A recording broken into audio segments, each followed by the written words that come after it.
আসসালামু আলাইকুম ওয়ারহমতুল্লাহি ওয়াবারাকাতু।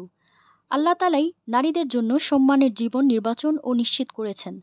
আপনার পিতামাতাকে লক্ষ্য করে রাসূল সাল্লাল্লাহু আলাইহি ওয়াসাল্লাম ইরশাদ করেন, যে ব্যক্তি প্রাপ্তবয়স্ক হওয়া পর্যন্ত দুই কন্যা সন্তানকে লালন পালন করবে, আমি ও সে কিয়ামতের দিন এমনভাবে থাকব।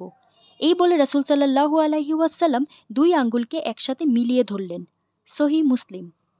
ইসলাম আপনার সন্তানকে আদেশ করেছে আপনার সম্মান দিতে।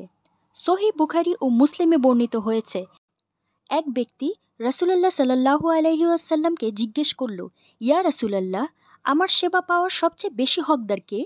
রাসূলুল্লাহ সাল্লাল্লাহু আলাইহি ওয়াসাল্লাম জবাব দিলেন, তোমার মা, এরপরও তোমার মা, এরপরও তোমার মা, এরপর তোমার বাবা।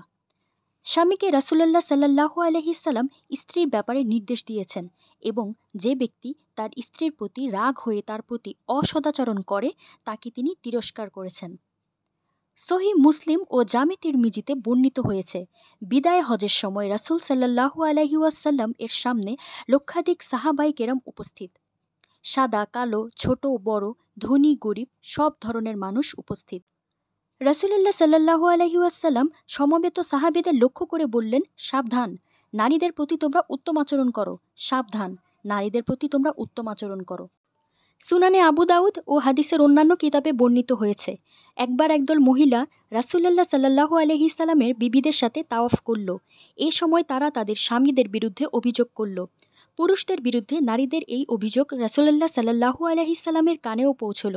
তা শুনে তিনি পুরুষদের মজলিসে গিয়ে বললেন, মুহাম্মদ সাল্লাল্লাহু আলাইহি সাল্লামের পরিবারের সাথে অনেক মহিলা তাওয়াফ করেছেন, তারা তাদের স্বামীর বিরুদ্ধে অভিযোগ করেছেন।